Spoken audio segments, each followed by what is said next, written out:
राज्य निवडणूक आयोगाने तयार केलेल्या ॲपचा नागरिकांनी लाभ घ्यावा असे आवाहन जिल्हाधिकारी शेखर गायकवाड यांनी केले आहे। तक्रारदाराचे नाव गोपनीय राहत नसल्याने आचारसंहिता भंगाच्या तक्रारी करण्यास नागरिक पुढे येत नाहीत असे राज्य निवडणूक आयोगाच्या निदर्शनास आले आहे। तसेच तक्रार प्राप्त झाल्यापासून त्यावर कारवाई होईपर्यंत लागणाऱ्या कालावधीमुळे परिणामकारक कारवाई होणे शक्य होत नाही। या कमतरता दूर करण्यासाठी राज्य निवडणूक आयोगाने कॉप हे ॲप तयार केले आहे। तसेच ट्रू वोटर मोबाईल ॲप्लिकेशनद्वारा मतदारांना त्यांची यादी, भाग, अनुक्रमांक, प्रभाग क्रमांक, मतदान केंद्र व मतदान केंद्राचा पत्त्याचा शोध घेणे शक्य होणार आहे। हे दोन्ही ॲप्लिकेशन मोबाईलवर डाउनलोड करून या सुविधांचा नागरिकांनी लाभ घ्यावा असे आवाहन जिल्हाधिकारी तथा जिल्हा निवडणूक अधिकारी शेखर गायकवाड यांनी केले आहे।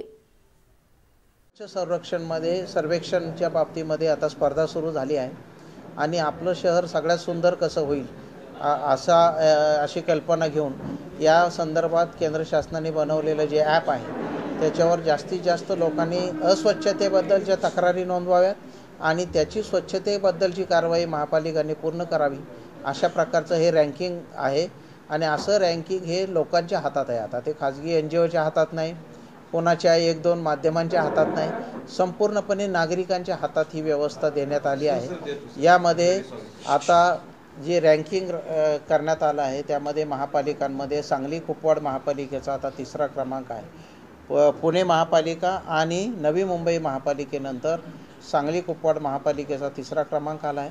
आपलं शहर सुंदर करण्यासाठी आपण सगळ्या नागरिकांनी योगदान द्यावं अशा प्रकारचं नम्र आवाहन मी करतो।